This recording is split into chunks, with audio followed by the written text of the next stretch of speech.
Good morning to our alumni, trustees, staff, faculty, parents, family, friends, and of course, our graduates.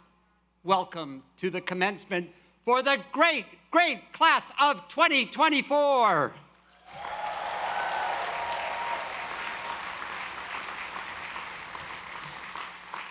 So I'll confess, I am thrilled that we are here together at your commencement.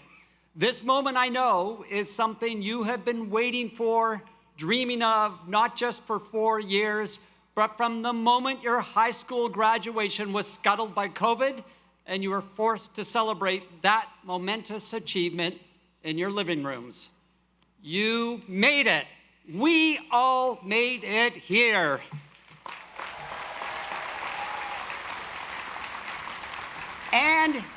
And it feels momentous because it truly is. Now, I'll confess in such moments, my instinct is to go big. Commencements call for that. Year after year, I have sought to deliver big messages of great and enduring import. But today, I've decided to eschew my tradition and to go small. Boston Terrier small, in fact. This is Barney. And yes, I too fell prey to the pandemic puppy craze. So here's the story. My wife Joanne and I had long contemplated getting a dog. And if we were going to get a dog, my preference was clear and unambiguous. I grew up with big dogs. I wanted a big dog. We needed a big, dopey dog. But Joanne felt that we should not take on more dog than we could reasonably handle. Small dog, she said. So we did what all good Hopkins couples do. We debated, we marshaled evidence, we made elaborate pro and con lists, but no matter how many irrefutable points I felt I had landed, Joanne ultimately remained unpersuaded. And it turns out Joanne was right. Not merely because walking Barney helped me win my office steps competition, which I did, nor because he reliably offered unconditional love, love on the condition of one of the many meaty treats I used to earn his undying loyalty and affection.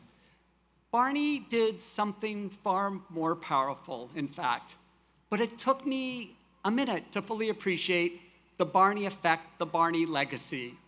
You see, as our graduates well know, I live on the Homewood campus, just a few steps from here.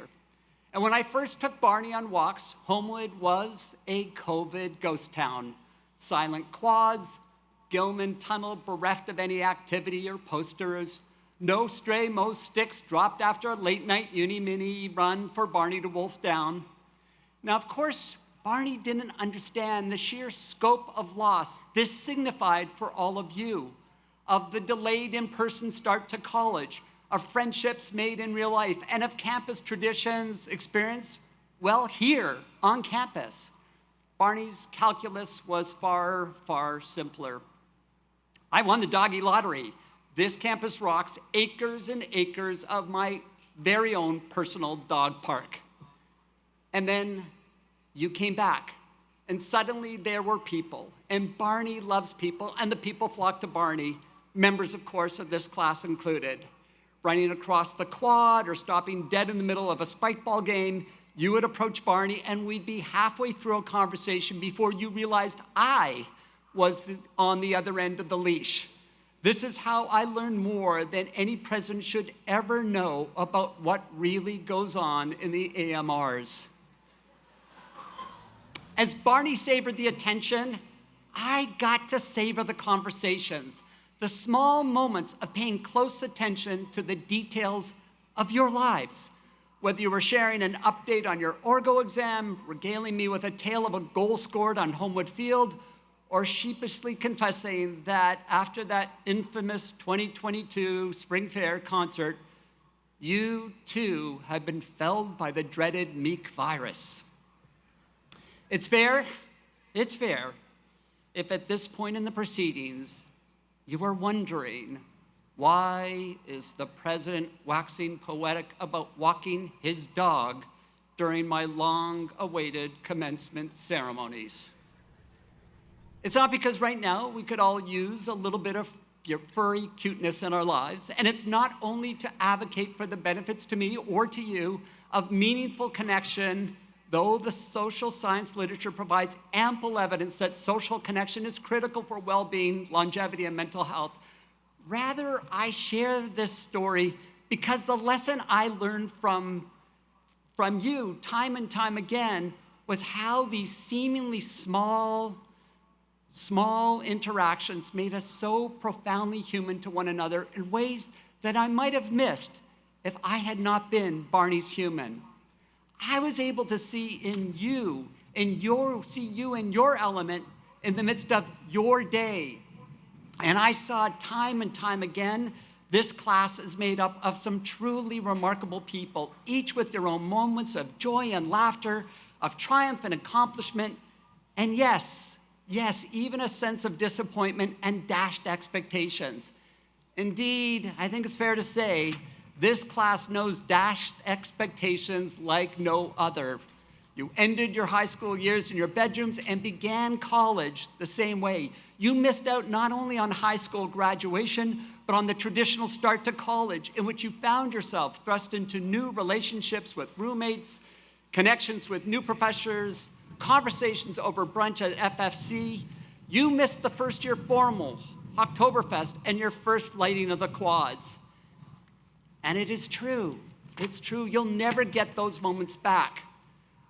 But of course, you fought your way back, moment by moment by moment. First in your dorm, slowly connecting with the people living nearest you. Then as strictures loosened, you branched out, going to classes, having small parties, and even going to extra lab sessions just to meet people. It is Hopkins, after all. We are a different kind of party school. And as COVID abated, you showed up in droves to celebrate the landmark battle between the DART spacecraft and an asteroid, took in the once-in-2-decade solar eclipse, and danced the night away at the newly renamed Hopkins Senior Prom, your first. But I would urge you, even as the world has finally returned to some kind of normal, not to lose the perspective that comes from the experience of disappointment, the real loss you endured. Because, as you well know, life invariably entails at least some moments of setback, of disappointment, of dashed expectation, though the reason for those moments will hopefully not be another global pandemic anytime soon. And so, if you take any lesson from these past 4 years, as you prepare for whatever is to come, I hope that you will heed my Barney rule. Go small. Ask your barista about the book they are reading by the author you've never heard of. Strike up a conversation with a person you see every day, waiting for the same train. You might even have more in common than your schedule. If you're headed to grad school, go to the office hours of the professor you disagree with the most. Tell them why, then listen to their rebuttal. Answer your date's questions honestly, no matter what your dating app profile said. And get a dog. Take it for a walk and see who you meet. The benefits accruing to you will be great, but the benefits to the communities of which you are part will be even greater. Because once you go small, you notice, even come to know the details of someone else's existence. Once you connect, if only for a moment, at opposite ends of the leash of a small dog, you never again see the other person as just a face in the crowd. You see them as a person in full, with daily tasks, loves, ambitions, responsibilities, fears, anxieties, and passions so very much like yours. I know, because I experienced this myself when we gathered for the last lighting of the quads, one I wouldn't have missed for the world. At a moment of uncertainty and division on our campus, in our country, and in the world, you descended from all parts of campus to Kaiser Quad, which had been so eerily silent 4 years earlier. And you recall that before we lit the quad, I asked you each to take out your cell phones, turn on your flashlights, and aim them at the night sky. And as the light slowly flickered on, one by one, a constellation of individual lights formed a collective beam, a dazzling beacon of hope in that chilly Baltimore night. It was an extraordinary sight to behold. I've never been prouder or more moved to have known so many of you and to see in that fleeting moment and in such a vivid and powerful way the light you will carry forward with conviction, with brave determination to our world. And so, I hope you'll indulge Barney and me one last time. Since all Barney knows of most of you is shoes and shins, I want him to see you today in your glorious, amazing totality. Jay, you got Barney?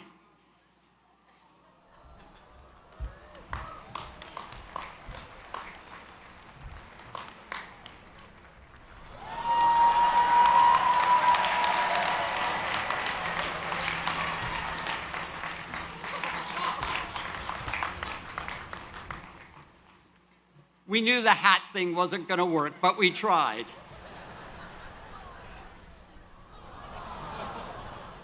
Barn, take a good look at them. And say goodbye, Barney, on this auspicious day to the resilient, to the determined, to the extraordinary class of 2024. And Barney and I say Godspeed.